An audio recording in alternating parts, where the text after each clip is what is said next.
Finir en beauté avec Ariane Hamel.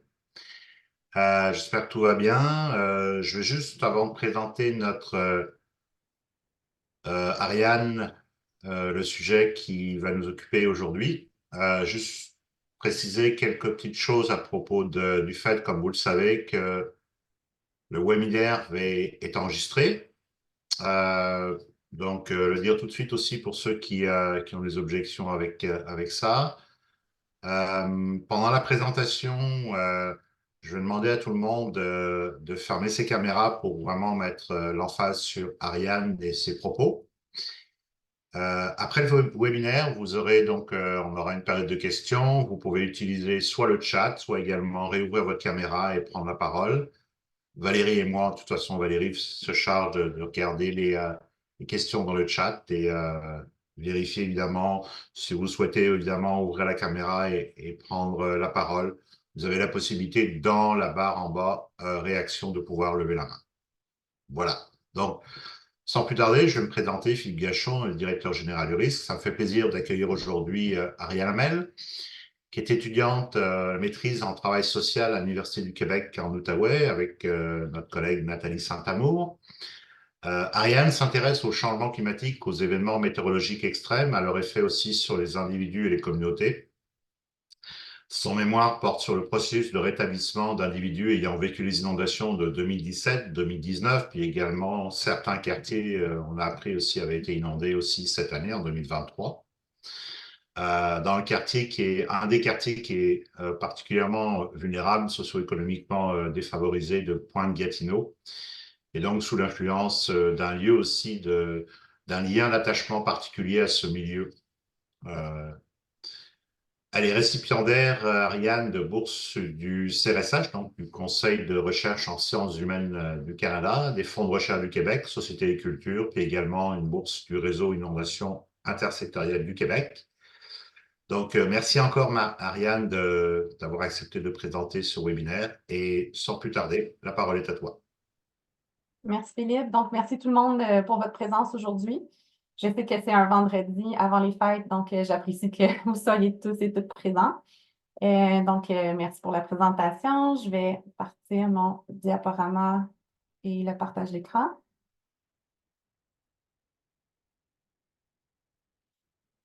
Oui, un peu comme l'a dit Philippe, moi, je m'intéresse à ces questions-là du point de vue du travail social sur les événements météorologiques extrêmes, donc plus précisément ici sur les inondations, qu'ont vécu les résidents de Pointe-Gatineau à répétition. Donc, Pointe-Gatineau, c'est un des plus vieux quartiers à Gatineau. Et je m'intéresse plus particulièrement au rôle de l'attachement au lieu dans le processus de rétablissement. Donc, ça peut être attachement au domicile, attachement à la communauté ou attachement à l'environnement et comment ça vient influencer le processus de rétablissement des personnes inondées.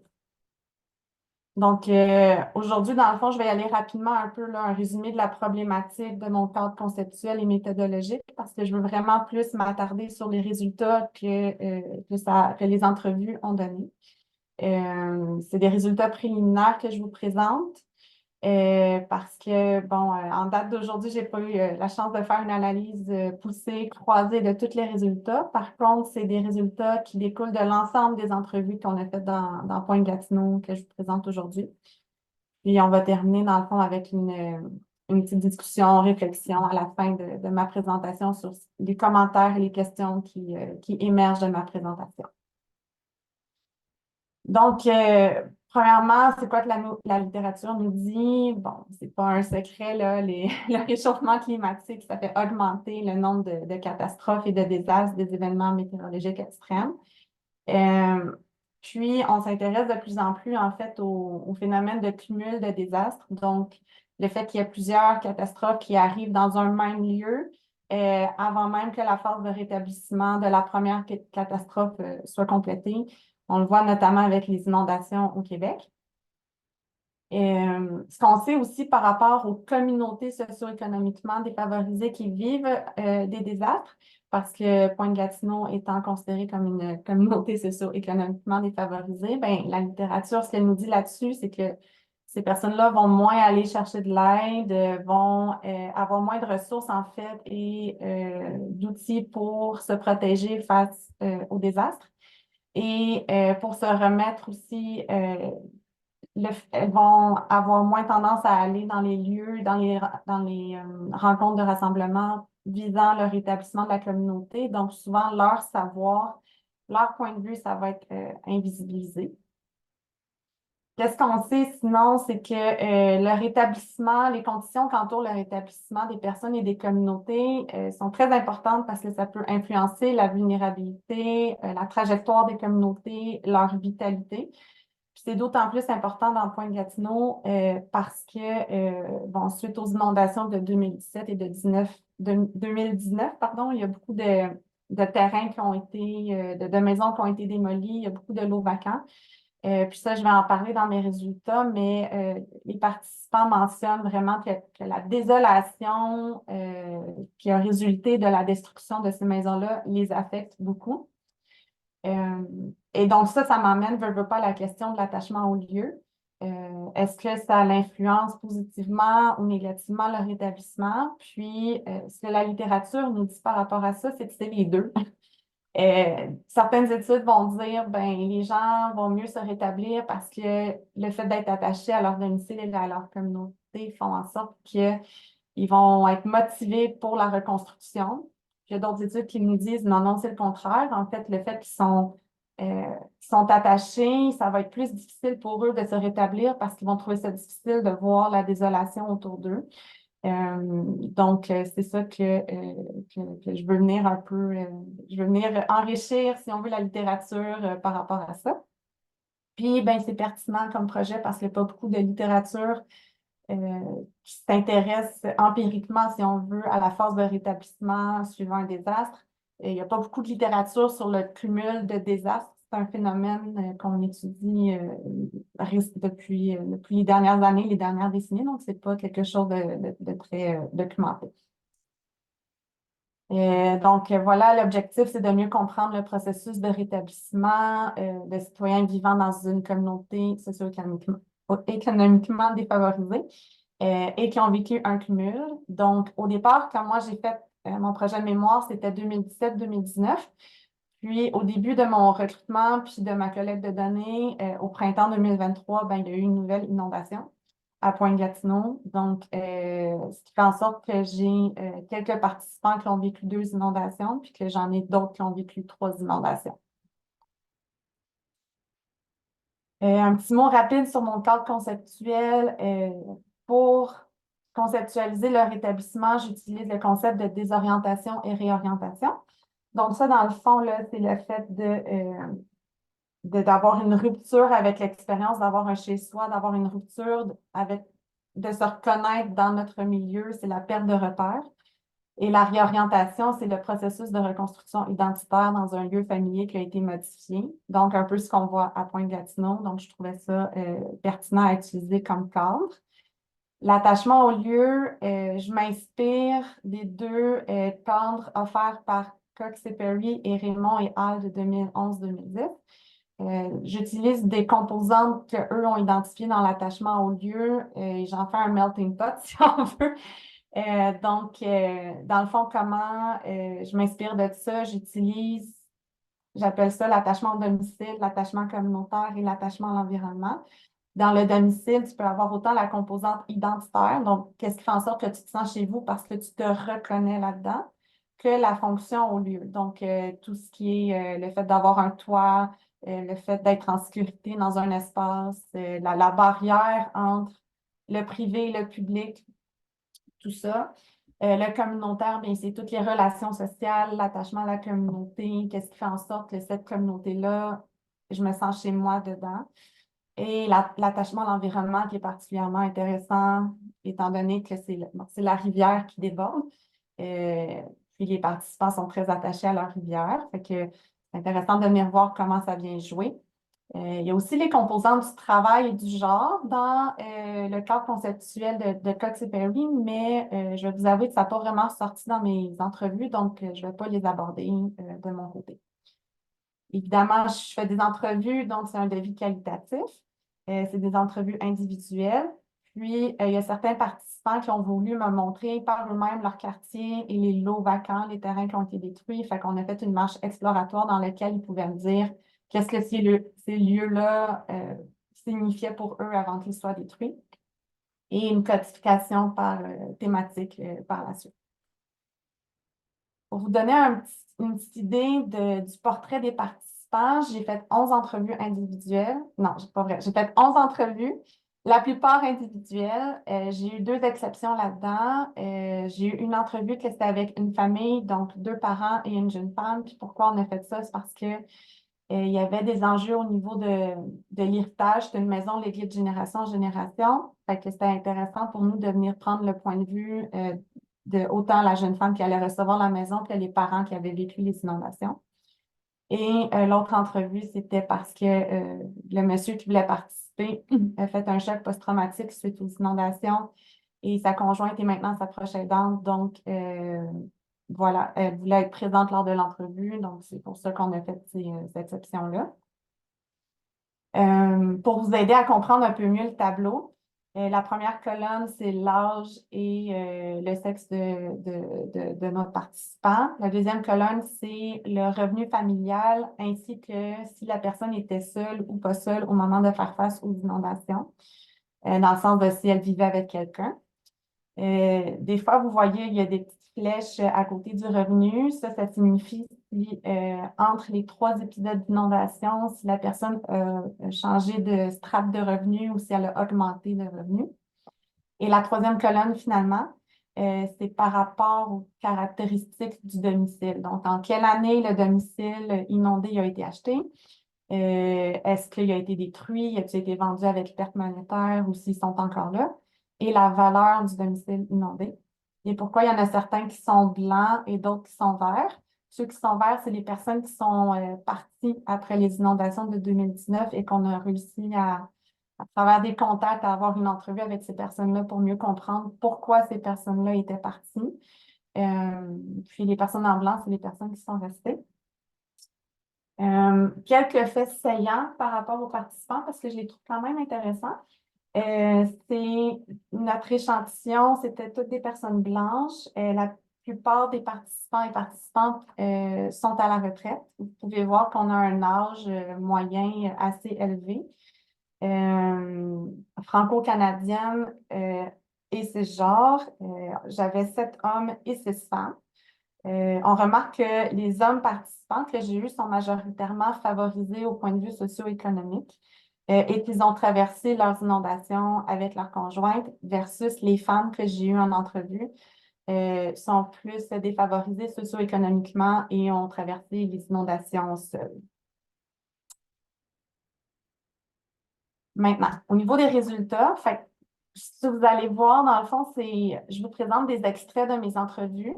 Je vous invite à les lire. Je ne pense pas que je vais les lire, moi, verbalement, parce que c'est long, mais je vais plutôt vous parler des faits saillants de chaque résultat, si on veut.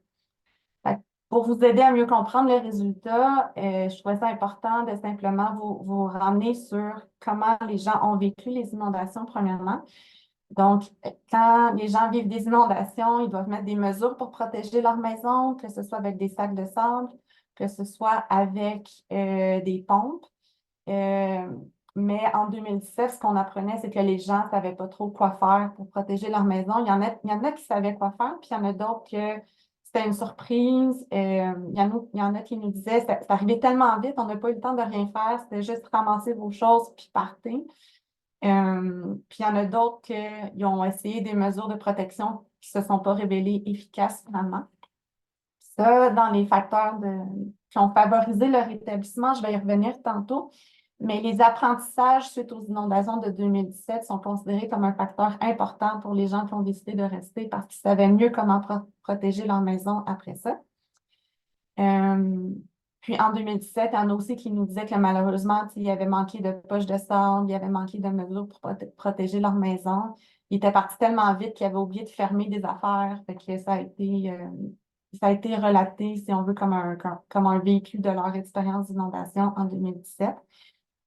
Puis pour beaucoup, même si les inondations, parce que 2017, ça a duré 2-3 semaines environ à Pointe-Gatineau versus 2019, que ça a duré 1 mois et demi, 6 semaines.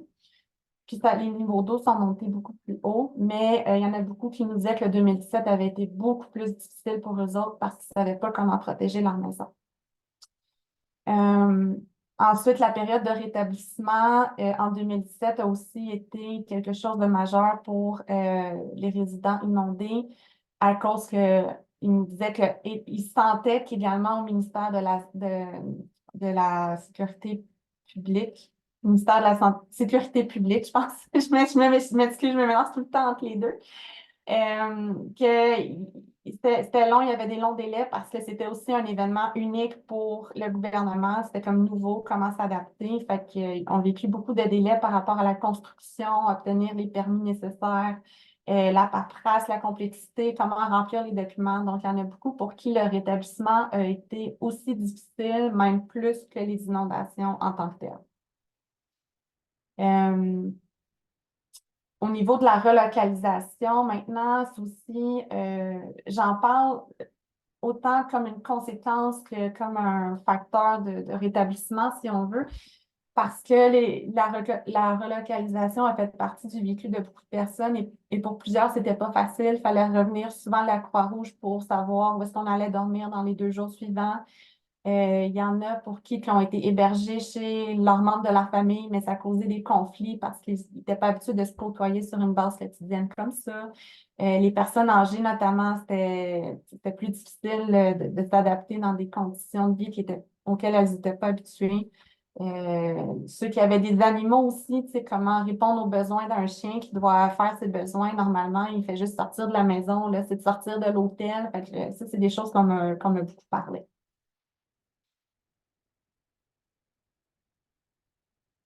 Au niveau des principales conséquences, sinon recensées par les participants, évidemment, le stress, troubles psychologiques, troubles de stress post-traumatique, ce sont les principales qui ressortent de l'ensemble de mes participants. Donc, c'est autant, là, dans le fond, là, le fait de ne pas savoir qu'est-ce qui allait se passer, le fait de ne pas savoir combien de temps la crue allait durer, de ne pas savoir quelles seraient les mesures d'aide du gouvernement parce que ça changeait d'inondation en inondation. De ne pas être capable de protéger sa demeure. Donc, il y avait toutes sortes de réponses par rapport à ça, mais le stress psychologique, les enjeux psychologiques ont été fortement nommés. Euh, D'ailleurs, parmi mes 2 participants qui ont quitté, c'est vraiment parce qu'ils habitaient les deux, en fait, petite anecdote, mais les deux, ils avaient acheté sur le bord de Jacques-Cartier parce que c'était comme leur maison de rêve. C'était leur rêve d'habiter sur le bord de la rivière, mais le stress a tellement été grand de vivre ça. Euh, Avec les stresseurs secondaires qui en ont découlé, là, l'invalidité au travail, tout ça, que pour eux, c'était impossible de rester. Fait que c'est la principale raison d'avoir quitté la maison, en fait, d'avoir quitté le quartier, le stress qui en a découlé. Le manque de sommeil est souvent nommé parce que ceux qui ont installé des pompes, il fallait se réveiller à chaque 2-3 heures pour vérifier que les pompes fonctionnaient, que ça faisait son travail. Fait que quand tu surveilles tes pompes pendant plusieurs semaines, à te réveiller à 2-3 fois par nuit pour vérifier ça, ben, ça a été décrit comme étant une conséquence importante, un chamboulement de leur habitude de vie. Puis les habitudes de vie, bon, durant les inondations, je pense que vous en doutez, il y en a plusieurs. Mais même après les inondations, il y a des gens qui me parlaient qui restent encore dans le quartier, qui me disaient, moi, je ne peux plus voyager maintenant au printemps, je n'ai pas le choix de rester à la maison. On est trop nerveux si on s'en va, on ne veut plus se faire avoir, partir, puis là, il faut revenir en catastrophe parce qu'il y a des inondations. Fait que ça fait partie des adaptations qui ont dû avoir lieu. Pour les gens aussi qui ont vécu des stress post-traumatiques, il faut éviter des situations trop stressantes.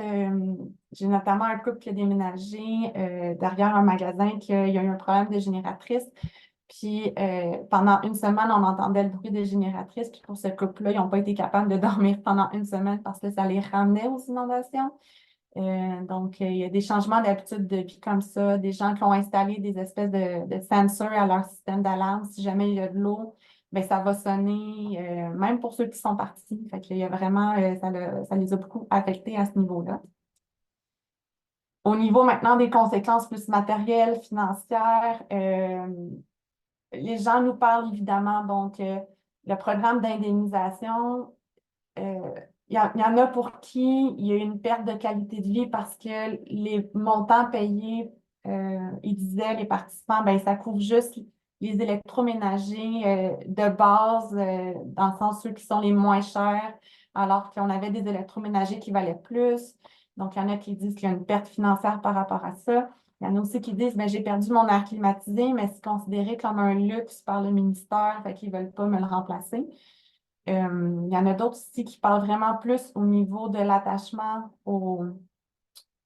de ce que le fait de perdre des choses, ça fait ressortir dans leur attachement par rapport aux souvenirs, par rapport à la valeur sentimentale des choses et qui trouvent ça difficile d'avoir perdu, ils disent comme des années de vie perdues, qu'on ne retrouvera pas, des photos de personnes qu'on ne reverra pas, puis que là, c'est perdu. Fait que la perte de ce matériel-là est importante.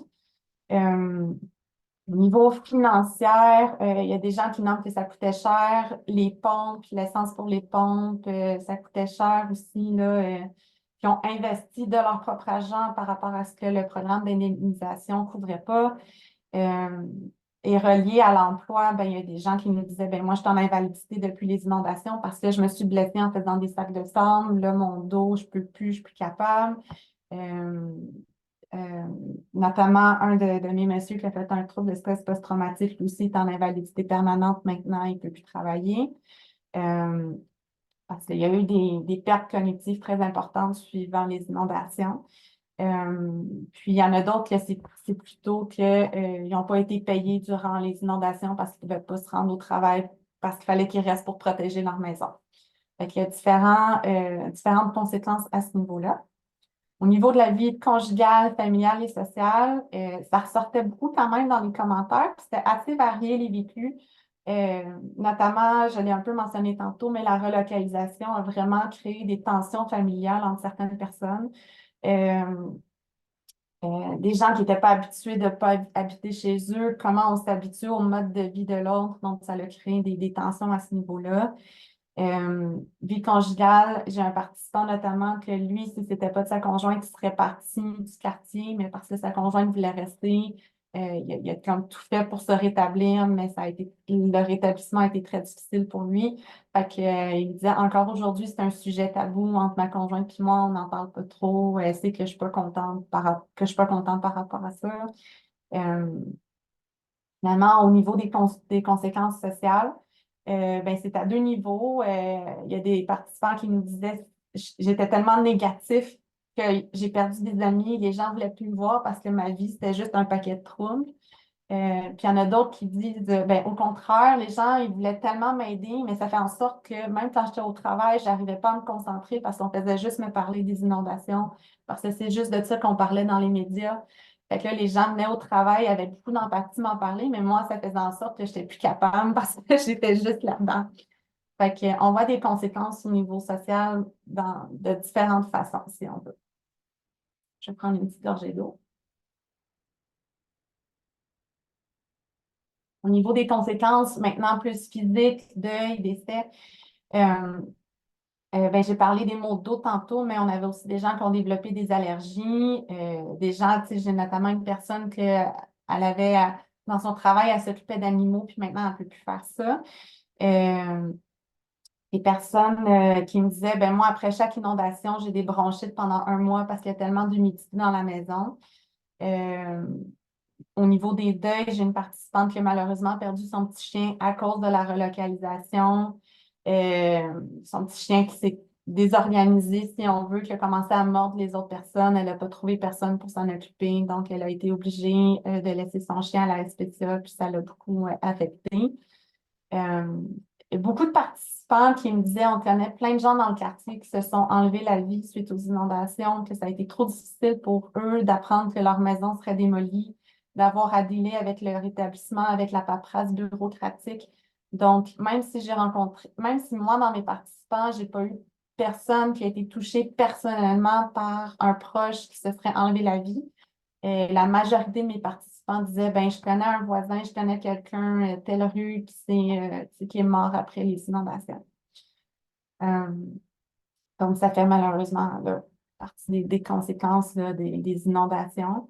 Euh, Au niveau plus du vol, de la désolation, je vais y revenir un peu plus en détail tantôt parce que ça fait vraiment partie des critères de rétablissement des gens. Mais les gens, ils nous parlaient, les participants nous disaient qu'ils avaient peur de se faire voler parce que bon, tout le monde était parti quasiment. Il faisait noir dans le quartier parce qu'il n'y avait plus d'électricité.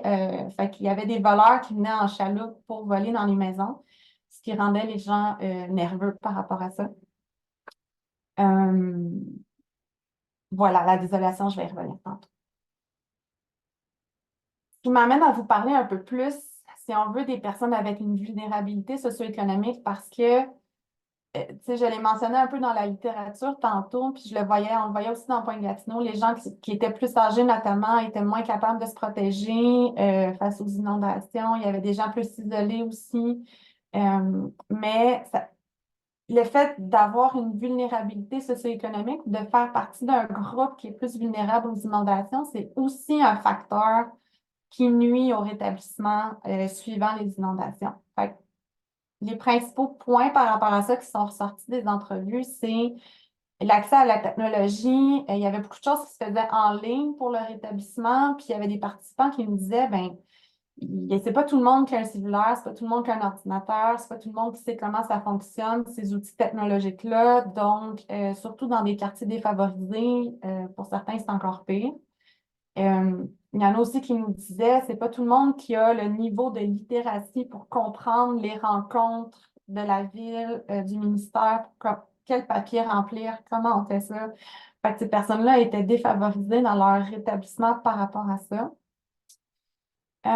Et au niveau des personnes âgées, finalement, là, ça ressortait vraiment beaucoup parce que, puis tu sais, j'avais aussi un échantillon de participants qui étaient âgés quand même, mais étant un des plus vieux quartiers de Gatineau, il y a beaucoup de personnes âgées qui résident dans le quartier. Fait que j'ai l'impression que c'est pour ça que ça ressortait beaucoup, que ces personnes-là n'étaient pas capables de mettre les sacs de sable, qui avaient besoin d'aide, qui n'osaient pas aller chercher de l'aide, qui restaient dans leur maison, même s'il ne fallait pas, puis qui auraient dû être évacués. Euh, que ces personnes-là ne savaient pas non plus comment naviguer, comment négocier pour, mettons, faire relever leur maison après 2017. C'est-à-dire, c'est pas possible, puis ça arrêtait là. J'avais un participant notamment qui me disait, tu sais, il faut t'appeler, il faut que tu essaies, mais lui, pauvre monsieur, il a 90 ans, il ne sait pas comment faire. Fait que s'il y a encore des inondations, il va les avoir. Puis malheureusement, ce monsieur-là, tu sais, ça fait partie des participants que j'ai eus avant les inondations de 2023. Donc, Paul est à parier qu'il a encore vécu des inondations cette année parce que sa maison n'était pas relevée. Maintenant, par rapport aux facteurs qui influencent le rétablissement, euh, au début, je voulais les classer, qu'est-ce qui favorise et qu'est-ce qui nuit, mais je me suis rendu compte que pour certaines personnes, ça favorise, mettons, le fait d'avoir des connaissances ou des capacités pour s'en sortir, alors que j'avais d'autres participants pour qui ça nuisait. Fait que je vous les présente plutôt par thème aujourd'hui. Euh, Puis sachez qu'il y a autant mettons, des traits personnels qui peuvent favoriser ou qui peuvent nuire au rétablissement. Donc, justement, par rapport aux traits personnels, il y a beaucoup de participants qui me disaient, moi, je suis une combattante, moi, j'ai une force intérieure, moi, je suis débrouillarde. Pour eux, quand je leur posais la question, qu'est-ce qui a favorisé votre établissement, ils ramenaient ça vraiment à quelque chose, à des traits individuels, tu sais, à des traits de personnalité qui leur appartiennent. Euh, le fait de voir la vie positivement, puis de ne pas se laisser submerger par tout ça, était aussi très nommé. Et finalement, le fait d'avoir vécu d'autres événements avant. Donc, je trouve ça intéressant par rapport à notre rente de cumul de catastrophes. Parce que le fait d'avoir vécu d'autres événements était perçu comme étant positif pour se rétablir parce que tu as déjà développé des capacités d'adaptation, tu as déjà traversé autre chose qui était difficile. Donc, ça a été nommé comme étant favorisant le rétablissement. Le fait d'avoir des connaissances, des capacités en lien avec les inondations. Donc, j'avais des participants qui avaient travaillé en construction, qui savaient comment faire, J'avais des participants qui avaient déjà travaillé en politique, qui savaient comment négocier avec le ministère et la ville pour pouvoir faire monter leur maison pour X raisons. Puis ces gens-là nous nommaient, il y a des gens qui savent absolument, qui n'ont aucune connaissance par rapport à ça, puis c'est beaucoup plus difficile pour eux de s'en sortir versus moi, je savais qu'il fallait que j'aille chercher mon permis de construction rapidement quand la ville, quand ça a commencé à inonder. Avoir les moyens financiers ou ne pas avoir les moyens financiers est aussi nommé comme un facteur qui influence beaucoup leur établissement. Les gens qui ont les moyens financiers, notamment en 2017, quand le ministère remboursait sur reçu de facture ce que tu achetais, les gens qui avaient plus de moyens financiers pouvaient se permettre de faire plusieurs achats d'un coup et ensuite recevoir un chèque de remboursement versus ceux qui avaient moins d'argent, que c'était petit coup par petit coup et que c'était plus difficile. Euh, et aussi, ceux qui ont revendu leur maison dans mes participants et ils ont revendu leur maison à perte, mais ça n'a pas été quelque chose qui les a affectés financièrement. Ils ne se sont pas endettés par rapport à ça parce qu'ils avaient déjà des moyens financiers importants. Donc, le fait de revendre à perte pour eux, c'était pas quelque chose qui allait les affecter tant que ça versus des personnes qui seraient euh, moins favorisées pour qui la revente est pas, on peut pas considérer ça. J'avais une participante notamment qui me disait, ben moi, je suis toute seule, puis avec la valeur de ma maison aujourd'hui, je serais pas capable de me racheter quelque chose ailleurs, tu sais. Fait que c'est vraiment un facteur qui peut beaucoup influencer la décision de rester ou de quitter, puis qui peut influencer leur établissement en général. Tantôt, je l'ai nommé, le fait d'apprendre des inondations de 2017. Il y a beaucoup de personnes qui me disaient, maintenant, je suis experte, je sais où mettre mes pompes, je sais où mettre mes sacs de sable, je sais où ça va inonder, j'ai juste à surveiller le niveau de la rivière, puis je peux tout de suite voir où est-ce qu'on s'en va avec ça. Fait que 2019, pour beaucoup, a été moins stressant parce qu'ils savaient, il n'y avait plus ce caractère-là d'incertitude et d'insécurité. Euh, le soutien social, j'ai eu beaucoup de commentaires que heureusement j'avais mon conjoint ou ma conjointe pour m'aider à passer à travers ça. On se soutenait, on se donnait du support émotionnel. Ça a été nommé plusieurs fois par mes participants. Euh, le fait, l'entraide aussi dans le quartier. Ça, je vais y revenir dans l'attachement communautaire tantôt, mais c'est intéressant de constater que tout le monde, vraiment tout le monde me parlait que durant les inondations, là, on commençait à parler aux voisins, même ceux qu'on ne connaissait pas. Tout le monde s'entraidait, puis une fois que les inondations sont parties, tout le monde retourne à son petit train-train quotidien, puis ça arrête. Puis on se dit allô maintenant, mais on ne s'invite pas à prendre des verres chez l'un puis chez l'autre. Fait que le soutien social, l'entraide par les voisins a été nommé comme étant quelque chose d'important. Euh, Cependant, il y a aussi, on me mentionnait aussi qu'il y avait parfois un manque d'empathie de la part des gens qui ne vivaient pas des inondations, qui venaient rendre le rétablissement plus difficile parce qu'il y avait des commentaires du genre, ben, vous avez choisi de vivre sur le bord de la rivière, assumez, ou encore, on n'a pas à payer de nos taxes pour que vous vous rétablissez ou des affaires comme ça. Fait que ces commentaires-là ont été pris difficilement pour certains résidents. Euh, et finalement, avoir un lieu de repos, ça a été nommé par certains qui me disaient, tu sais, quand tu es tout le temps 24 heures sur 24 là-dedans, tu n'arrives pas à te reposer, mais d'avoir quelqu'un qui va venir prendre la relève une journée, puis d'avoir toi un lieu que tu peux aller pour juste te reposer avant de replonger ta première là-dedans. Ça a été nommé comme étant vraiment favorisant, si on veut, le rétablissement parce que ça permet de souffler un petit peu. Je voulais passer un petit peu plus de temps, là, je vais juste regarder le temps qui me reste. OK. Je voulais passer un petit peu plus de temps sur le rétablissement par rapport au programme d'indemnisation du ministère parce que tout le monde m'en a parlé. Que ça a été beaucoup plus, ça a été difficile à plusieurs égards. Donc, la complexité de la paperasse, il y en a, j'ai un participant qui me disait, moi, il y avait comme une règle là, si les dommages ne dépassaient pas un certain pourcentage, il n'y avait pas de programme d'aide financière qui était alloué.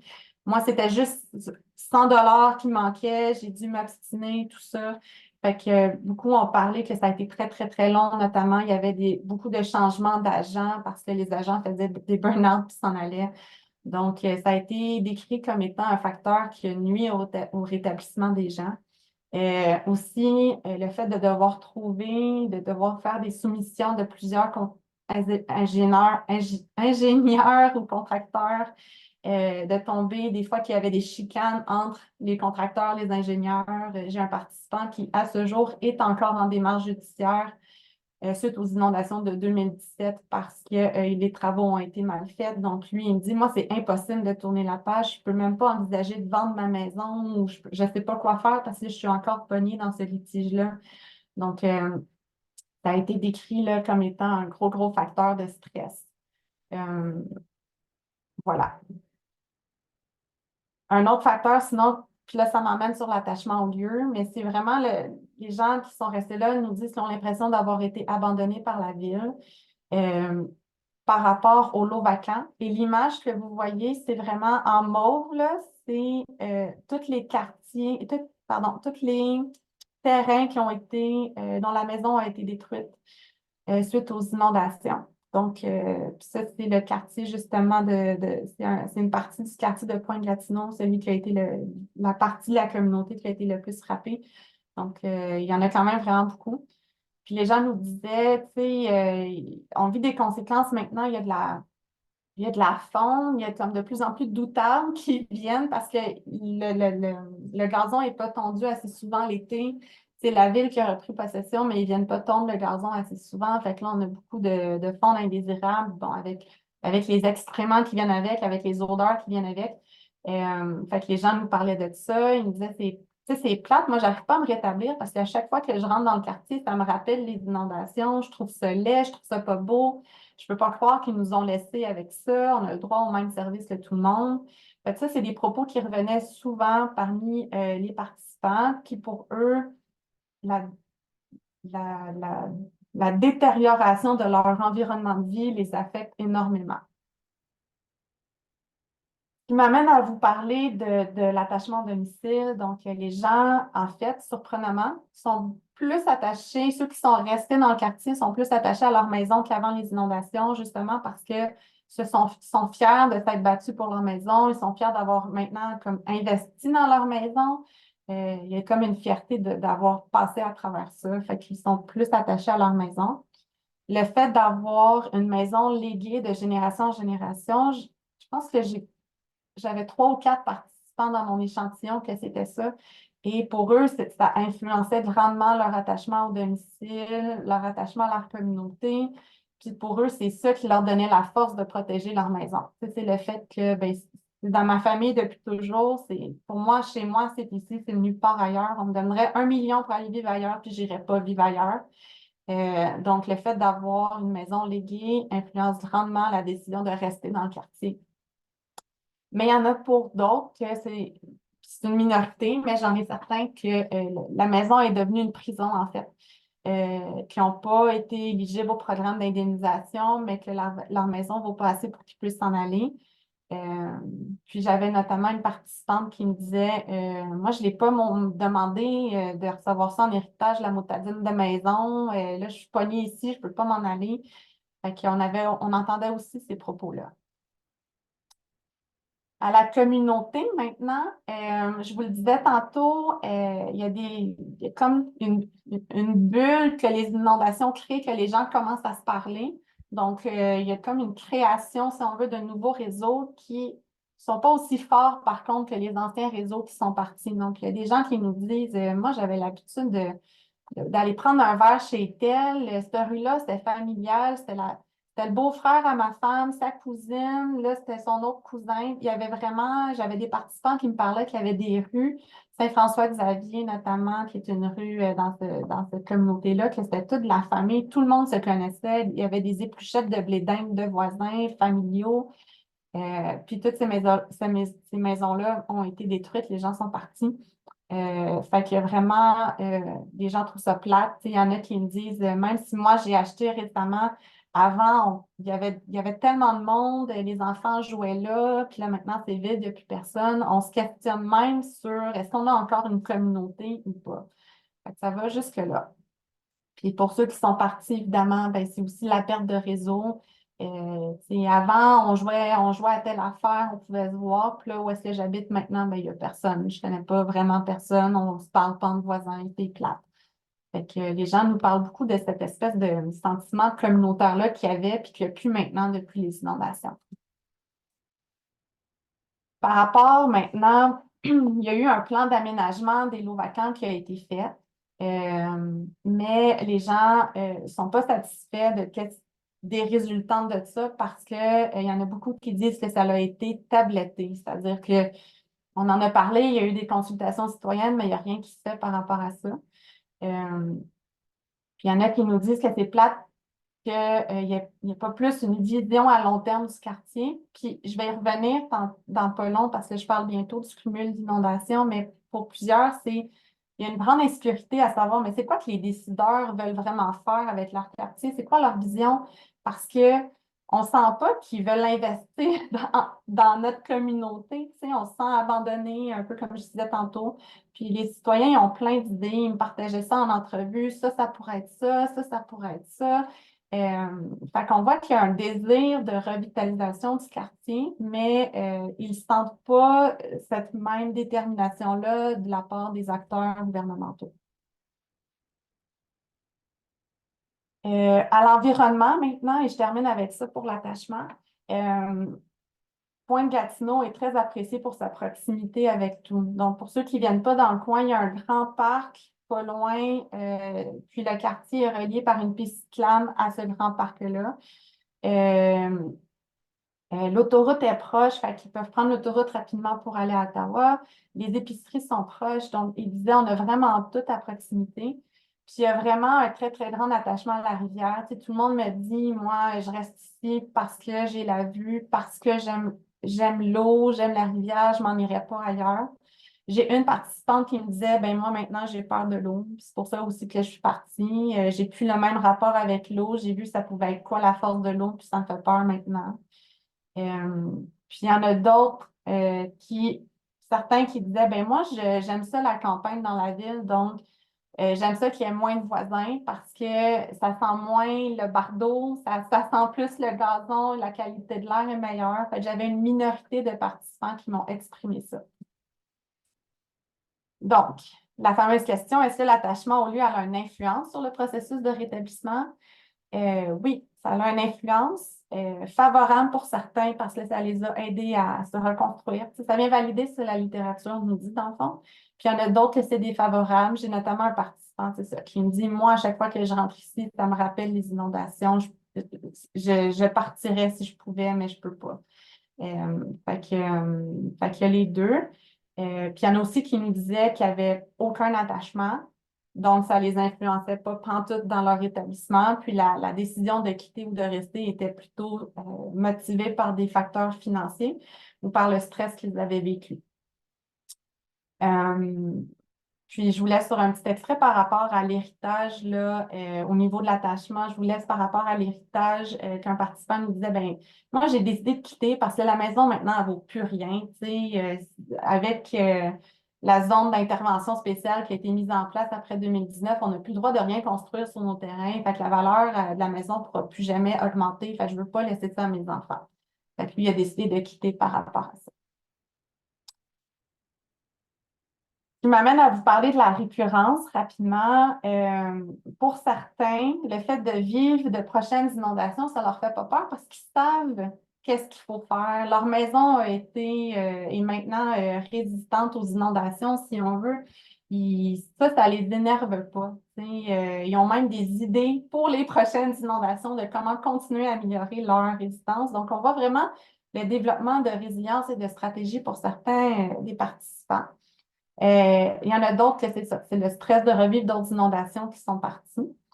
Puis, pour ceux qui sont restés, voilà, l'insécurité, là, quant à la vision gouvernementale de où est-ce qu'on s'en va avec ça, ils ont l'impression, dans le fond, que autant au municipal qu'au provincial, les acteurs attendent juste qu'ils s'en aillent par eux-mêmes.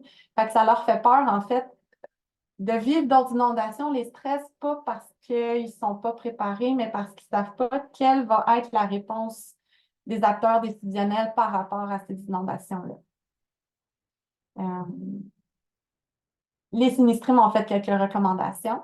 Donc, pour les autres sinistrés, on parle vraiment d'avoir une espèce de pense-bête, d'avoir une espèce de trousse de soins, mais tu sais qu'il n'y a pas juste des plasters, mais qu'il y a vraiment comme du savon, des affaires pour quand tu dois quitter ton domicile rapidement, d'aller consulter aussi, de ne pas hésiter à aller consulter, bien s'entourer. Et la principale recommandation qui revenait pour les acteurs gouvernementaux et politiques, c'est que quand tu vis un stress des inondations, c'est difficile d'avoir le poids sur tes épaules des paperasses administratives et d'avoir personne pour t'aider et t'accompagner là-dedans. Fait que tout le monde, ben, quasiment tout le monde me disait c'est important d'avoir un bureau sur place, puis pas juste les 2, 3 jours qui suivent les inondations, mais vraiment les semaines et les mois qui suivent, d'avoir quelqu'un qui va t'accompagner, qui va t'aider à rédiger les documents, qui va être là pour toi, puis que tu saches qu'est-ce qu'il faut que tu fasses. Tu sais. Donc, voilà, ça, c'est une recommandation qui revenait très souvent. Donc, comment vont les gens aujourd'hui? Ben, c'est très varié entre mes participants. Il y en a qui ont malheureusement vivent avec des troubles de stress post-traumatique. Il y en a qui n'ont aucune séquelle psychologique pour qui ça les a pas plus affectés que ça. Puis, par contre, on remarque vraiment que les gens qui ont décidé de rester dans le quartier puis qui ont fait relever leur maison après les inondations ont beaucoup moins de crainte face aux prochaines inondations que les personnes qui n'ont pas pu profiter des programmes d'indemnisation, qui n'ont pas pu faire relever leur maison, mais qui ont quand même décidé de rester parce qu'il y avait un attachement. Et eux autres, ils ont plus de stress par rapport aux futures inondations. Donc, il nous restait 10-15 minutes pour la discussion-réflexion. Donc, j'ouvre ça de façon très ouverte à vos questions et commentaires. Et si jamais vous voulez réagir, on a aussi dans la recherche, ce n'était pas le but de la recherche, mais les participants nous ont amenés sur des nouvelles réflexions par rapport à l'impact justement des mesures mises en place sur la trajectoire des communautés. Il y a des gens qui nous disaient là, que ce n'est pas les inondations qui ont détruit le quartier, c'est les politiques qui en ont suivi, c'est les mesures qui en ont suivi. Le fait que dans les réunions, ça disait faut détruire, sinon il va y avoir telle conséquence. J'ai un participant qui me disait ben, si j'avais la fameuse règle de 50% de la valeur, juste avant les inondations, on avait investi 40 000 dans la maison. Si on n'avait pas fait ça, on n'aurait pas pu rester ici parce qu'on n'aurait pas pu profiter du programme qui nous aurait obligés à détruire la maison. Donc, je vous amène aussi sur ces réflexions-là de c'est quoi l'impact, dans le fond, des mesures sur la trajectoire de rétablissement des personnes. Vous pouvez, mais c'est juste une suggestion, vous pouvez aussi réagir au reste de la présentation. Là. Merci beaucoup, Ariane. Vraiment très intéressant. C'est vraiment non seulement des leçons de vie, mais des choses qu'on apprend aussi sur les gens qui ont vécu tout ça. Donc, excellente présentation. Merci. Jean-Bernard, question. Oui, d'abord, Ariane, félicitations pour cette présentation parce que je crois que ça nous ramène, moi, ça me ramène à mon enfance parce que je suis originaire de l'ancienne ville de Hull et les inondations à Pointe-Gatineau, ça fait partie de ma vie. Mais ceci dit, dans cette présentation, il y a quelque chose qui était absent, puis c'est arrivé juste à la dernière ligne, c'était l'assistance immédiate aux sinistrés. C'est-à-dire que les personnes, tout le long, ne parlent que de la petite misère qu'ils ont eue, ou à peu près, là, je résume grossièrement, mais il n'y a pas, beaucoup d'indices dans les réactions des gens quant à du support qu'ils ont eu ou quoi que ce soit. Il n'y a même pas de mention pour une classe comme Pointe-Gatineau qui est connue depuis, je dirais, presque un siècle, sinon plus, comme étant une zone inondable. Il n'y avait pas d'organisation municipale, si je comprends bien, qui pouvait les aider, les soutenir de façon soutenue. Il n'y a personne qui a évoqué ce soutien, cet accompagnement qui, à mon avis, se concrétise par la recommandation de la dernière ligne. Il faudrait un bureau du MSP à plein temps. Ça aurait pu être un bureau de la ville ou peu importe, mais en tout cas, des gens en autorité capables d'aider les gens et de leur expliquer des choses et de pouvoir les encadrer comme il faut. Alors, juste une réaction à ce propos.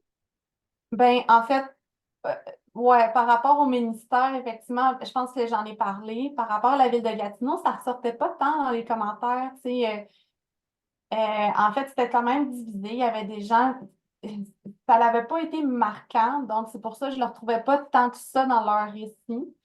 Euh, Leur relation avec les autorités municipales, si on veut.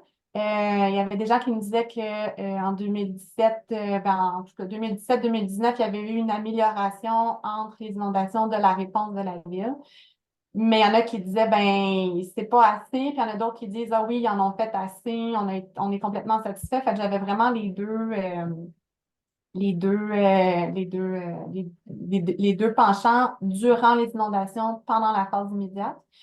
Mais pendant le rétablissement, par contre, il y avait en général un mécontentement euh, envers tous les acteurs décisionnels. Ouais. Je ne voudrais pas présumer de la conclusion des travaux de recherche, mais je pense que ça commande nécessairement une réflexion profonde de la part des autorités quant aux problématiques sociales complexes qui sont générées et la nécessité de mettre en place quelque chose de très structuré pour y faire face. Ce n'est pas une conclusion que je présume d'avance, mais ça a été expérimenté à des endroits et ça a eu des effets positifs. Oui. Si je peux rajouter, puis là, merci de me faire penser à ça parce que j'ai complètement oublié de le mentionner, puis c'est très important. Mais mon mémoire s'inscrit dans une recherche plus grande, en fait, qui va aussi aller mesurer dans d'autres quartiers de Gatineau, donc Urtubise et Dumoulin. Puis sur ce projet de recherche-là, on a un comité de pilotage dont fait partie la ville de Gatineau, le ministère de l'Habitation et des Affaires municipales, le CIS de l'Outaouais, des organismes communautaires. Fait autant on leur rapporte ce qu'on apprend, mais autant eux autres peuvent nous dire qu'est-ce qu'ils ont besoin. Puis il y a comme une communication qui se fait en fait sur comment s'assurer que ce qu'on va récolter comme résultat va vraiment être utile pour les personnes du terrain. Fait que, je voulais juste le glisser pendant que je passe. Merci. Merci, Jean-Bernard. Thomas, vous avez une question? Vous pouvez ouvrir votre Oui, caméra. bonjour. Oui. Déjà, je souhaite vous remercier pour la présentation qui était vraiment très claire et très intéressante. Merci. En premier temps, j'aurais deux petites questions. La première, ce serait, vu qu'il y a eu des inondations cette année en 2023, est-ce que vous avez pu avoir des retours à nouveau des différents habitants que vous avez pu interroger ou Ouais. de vos habitants qui ont eu quelque chose? Et ensuite, la deuxième question, parce que vous avez beaucoup parlé de gens qui ont quitté qui ont soit quitté, qui ont soit quitté le quartier, soit qui sont restés. Mais est-ce qu'il y a aussi des personnes qui sont arrivées dans le quartier? Et s'il y a des personnes qui sont arrivées, quel va être leur type de profil socio-économique et est-ce que vous savez aussi quel est leur a priori vis-à-vis du coup des inondations, leurs craintes, leur vision de la chose aussi, puisque eux n'ont pas forcément vécu les inondations de 2007-2019, mais en ont forcément entendu parler avant. Oui. Alors, je veux juste faire sûr que c'est des bonnes questions et je veux bien y répondre. Alors, la première question, je m'excuse. 2000. Pouvez-vous répéter votre première question? 2023, est-ce que... Ah oui, 2023. Alors, oui, en fait, j'ai reparlé à ces personnes-là que j'avais interrogées au mois de mars 2023 avant les inondations. Et même ceux que j'ai parlé après les inondations de 2023 et qui restaient encore dans le quartier. 2023, personne m'en parlait quasiment parce que ça ne les a pas tant touchés que ça. L'eau est montée moins haute, premièrement, que 2017 et 2019. Ils savaient à quoi s'attendre. Ils savaient comment protéger leur demeure. La seule différence avec 2023, c'est qu'il y avait le commentaire que la ville avait été plus lente à ramasser les débris sur le bord de la route après les inondations. Mais c'était le seul commentaire plus négatif de leur expérience de 2023. Autrement, ça n'avait pas été marquant pour eux. Deuxième réponse, nous, dans nos critères de sélection, il fallait avoir vécu les inondations de 2017 et de 2019 pour répondre à l'admissibilité d'avoir vécu un cumul. Donc, je n'ai pas parlé à des personnes qui étaient arrivées après. Cependant, j'ai eu des commentaires des participants que eux connaissaient des gens qui étaient arrivés après et qui avaient trouvé ça dommage difficile. Tu sais, surtout des locataires qui étaient arrivés après, qui ne savaient pas trop, qui avaient eu des inondations, puis qui avaient bu la tasse. C'est un mauvais jeu de mots, mais que ça avait été très difficile pour eux autres parce que ça tombait ils ne savaient pas à quoi s'attendre. Et aussi, c'était un profil, les gens me parlaient de personnes immigrantes qui sont arrivées dans Pointe-Gatineau dans les dernières années, qui ne parlent pas bien français, qui sont plus isolés, qui ne vont pas chercher de l'aide. J'avais un participant qui me disait notamment que cette année, en 2023, il avait dû, à l'aide de Google Translate, expliquer comment faire des sacs de sable, puis comment faire un mur de sacs de sable pour que ces gens-là puissent se protéger parce qu'ils ne parlaient ni français ni anglais et ils venaient d'arriver il n'y a pas longtemps. Très bien, merci beaucoup. C'était très clair comme réponse. Merci beaucoup pour la question. Nathalie? Ben, d'abord, bravo Ariane pour la présentation. Euh, je voulais juste en partie répondre à Jean-Bernard. Jean-Bernard, la recherche visait à documenter le processus de rétablissement. Fait que c'est pour ça qu'on n'a pas beaucoup d'informations sur comment les choses se sont passées lors des inondations. Et je dirais que ce qu'on est en train de découvrir sur le terrain, bien, comme toute recherche, là, c'est vraiment intéressant parce que ça ouvre plein d'autres pistes de réflexion qu'on va aller explorer. Mais il y a deux choses principales qui nous intéressaient, là, c'est de comprendre l'effet du cumul des catastrophes et de comparer là, des quartiers qui ne sont pas au même niveau socio-économique.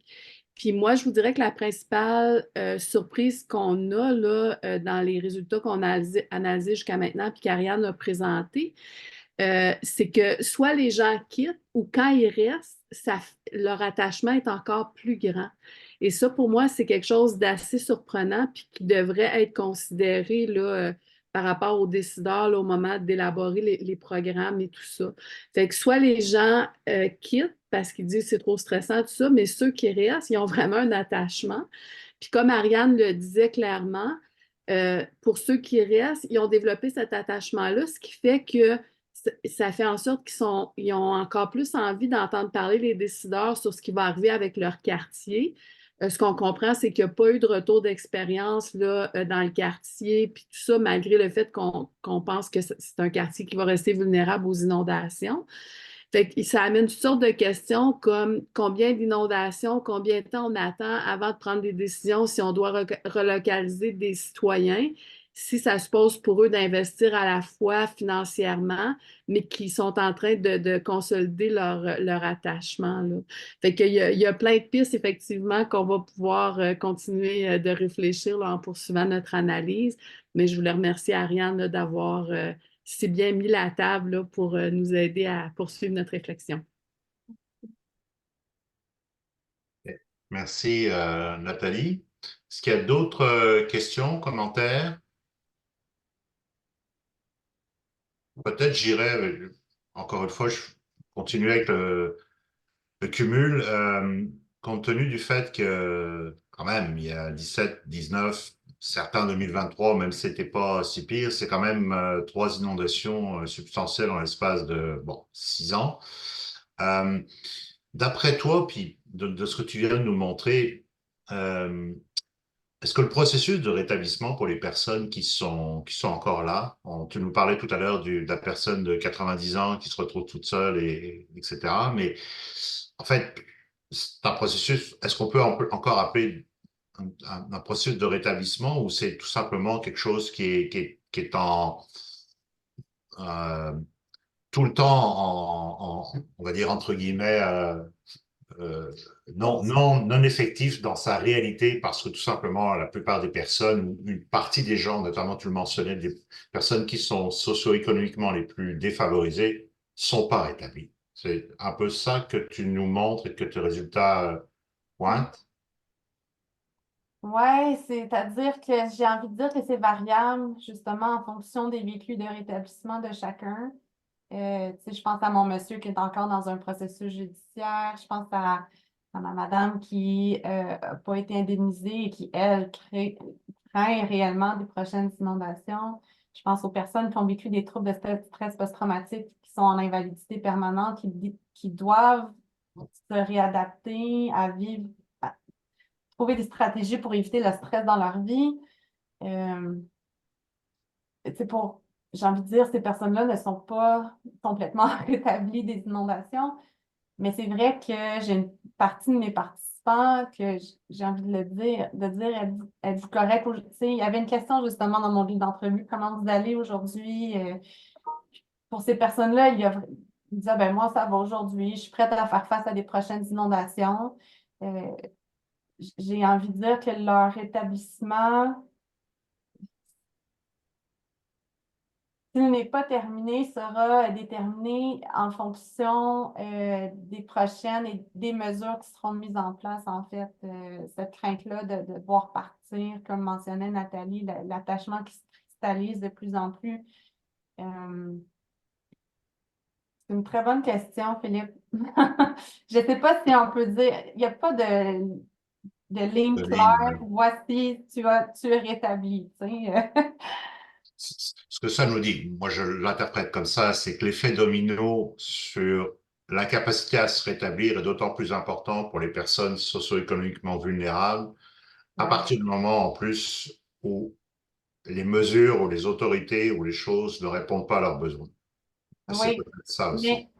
mais là, je vais jouer l'avocat du diable parce que je me contredis moi-même. En fait, je n'ai pas de position très ferme par rapport à ça parce que pour des participants, c'est le contraire. Le fait que les mesures, comment dire, et là, c'est une réflexion, mais il y a des participants qui nous disaient, est-ce que les mesures qui ont été mises en place font en sorte que les gens moins favorisés ont quitté le quartier, que c'est les plus petites maisons, tu sais, qui sont parties parce que plus ta maison est élevée, plus il y a de chances que ça ne touche pas 50 des dommages à ta propriété, si on veut. Je ne sais pas si vous me suivez dans ma réflexion, mais je suis certaine que si j'interrogeais plus de participants qui ont quitté le quartier et qui avaient une maison de valeur moindre, et donc qui étaient peut-être moins favorisés sur le plan économique, est-ce que ces gens-là nous diraient qu'ils ne se sont pas rétablis parce qu'ils ont accepté le 250 000 gouvernemental? Pour certains, ça a été un nouveau départ qui leur a été favorable. Fait qu'est-ce que il y a comme des nuances aussi là-dedans, je dirais. Peux me permettre brièvement, Philippe, on a une discussion dans l'équipe de recherche par rapport à certains comportements et au comité de pilotage, là, certains comportements qu'on observe chez les personnes sinistrées. Certains voient ça comme de la résilience, d'autres voient ça comme de l'hypervigilance par rapport à l'attente d'une prochaine étape. Fait qu'on est en train de réfléchir sur l'observation qu'on fait, que certains, comme par exemple, aménager le sous-sol avec certains aménagements physiques. Certains disent, wow, c'est une belle capacité d'adaptation, comme par exemple les murs qui ne sont pas finis jusqu'en bas, alors que l'autre dit, ben non, ça montre à quel point les gens sont tellement stressés. Fait qu'on est en train de réfléchir à ces résultats-là, qui veut dire qu'il va falloir participer à un prochain webinaire l'an prochain avec la suite de l'analyse. Je dois vous quitter malheureusement et n'hésitez donc, à nous contacter si vous avez d'autres questions. Je pense qu'Ariane est disponible pour rester par contre. Merci tout le monde. Merci beaucoup, Nathalie. Dernière intervention, Jean-Bernard. C'est juste pour dire que dans son intervention, Nathalie a dit le mot-clé qui me trottait dans la tête suite aux dernières interventions et réponses d'Ariane. C'est le mot adaptation et c'est en rapport aussi avec ton commentaire, Philippe. C'est-à-dire que quand il y a plus de place au rétablissement, et cette expérience a été faite dans les pays du sud-est asiatique où il y a la mousson, par exemple, qui est récurrente dans des milieux très défavorisés, puis dans des milieux très pauvres. Et on ne parle plus de rétablissement parce qu'une fois qu'ils ont tenté de se rétablir, ça recommence et c'est récurrent. Donc, on peut axer notre manière d'entrevoir les choses sur le sens de l'adaptation. Et c'est le mot qu'a lâché tantôt dans son commentaire Nathalie avant de quitter. Et je pense qu'il y a une piste de réflexion intéressante à faire de ce côté-là. C'est tout. Merci. Merci. Dernier commentaire, Ariane. Donc, C'est une discussion très intéressante qu'on a en ce moment. Ouais, merci pour vos commentaires, vos questions, vos réflexions. C'est important de cheminer. OK. Ben, merci beaucoup. C'est vraiment extrêmement utile de discuter de tout ça et aussi ça nous amène aussi les uns et les autres à se poser de sérieuses questions sur ce qu'on appelle le rétablissement ou l'adaptation ou le développement de la résilience. Donc,